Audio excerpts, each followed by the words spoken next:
Deep inside the cloistered enclosure of the royal monastery of Las Huelgas in Burgos, there is a small chapel that has no real parallel anywhere in the Iberian Peninsula.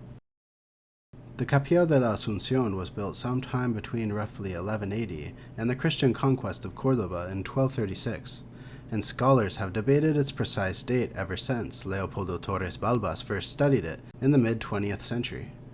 What they have not debated is what it looks like, because what it looks like is a mosque. The walls are built in the Toledan manner, aparejo toledano, alternating courses of brick that produce the characteristic texture you see throughout the old mosques of Al-Andalus.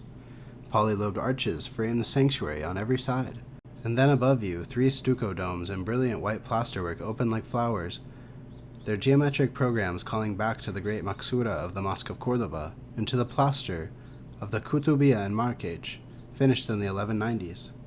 Torres Balbás considered this chapel to be the most purely Almohad building anywhere in Christian Spain, arguing that Andalusi craftsmen from the south, almost certainly from Sevilla, built and decorated it without any interference from Western artistic traditions.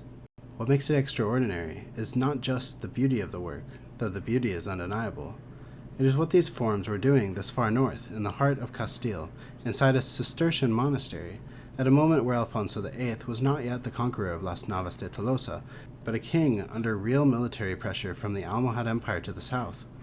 The chapel faces east rather than towards Mecca, and there is an altar where a mihrab would stand, but almost everything else belongs to the Islamic architectural tradition.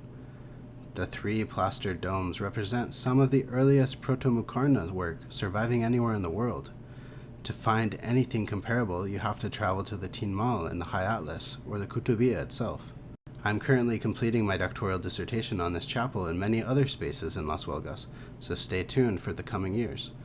This building deserves far more attention than it has received, and standing inside it, surrounded by that white plasterwork, it is genuinely difficult to believe that you are in Burgos.